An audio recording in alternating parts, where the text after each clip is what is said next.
Amsterdam. After flying from Africa, we have a 10-hour layover in Amsterdam. So I wanted to give you my top 5 essentials for making your travel video more cinematic, impactful, and engaging. First is the Insta360.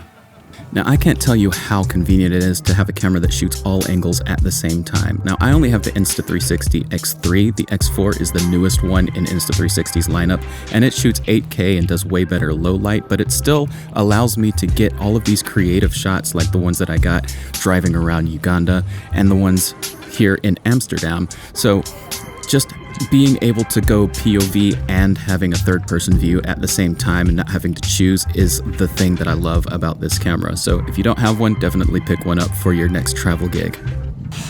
Next, you'll want to bring a small camera, something that you can quickly grab and bring out, because even though I like the C70, it's a little bit too big to fit in most camera bags and then just get out quickly. It doesn't really fit into those quick access ports. So bring a small camera. Now, the camera that I've been using for this is the Canon 80D. My suggestion would be something that is primarily for photos because that's the keepsakes that you're going to want. But I would suggest getting one that can also do great video. Canon 80D is kind of an older camera and it still gets the job done, but I am kind of in the market for another camera, so put in the comments what camera you think I should get.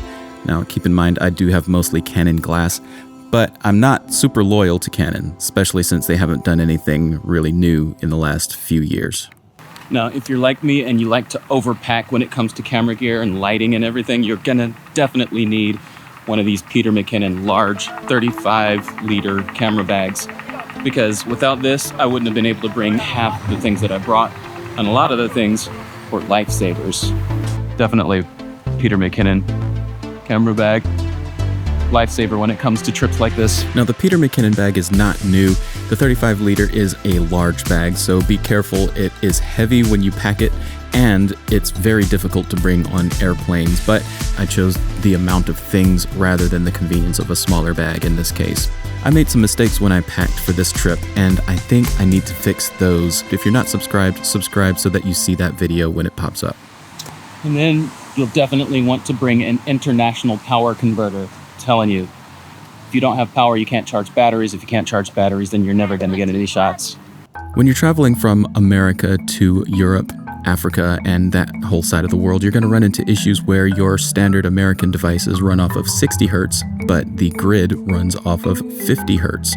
Not only is there a frequency difference, but the voltage can range from 200 to 240 volts instead of 120 like in the US. So you'll need a converter that changes not only the voltage, but the frequency that the power runs off of. And if you don't, then you run the risk of ruining your devices. And I found some really good ones on Amazon. In fact, everything that I put on this list, I'm going to put a link in my description. And the last thing is bug spray. You definitely need bug spray. Thank you.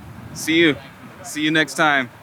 Definitely need bug spray or a citronella soap, and I found a really great citronella soap where I didn't need any bug spray and it relieves itches in case bugs do bite. So little tip for you there. Now, this is an example of a practical tool for filmmakers, because if you're not comfortable when you're filming, or if you run into situations where you are getting bit all the time and you're itching, then you're not going to be comfortable on camera either. So for me, this was a must, and it goes in my top 5. So I hope you enjoyed that. I'll see you guys in the next video.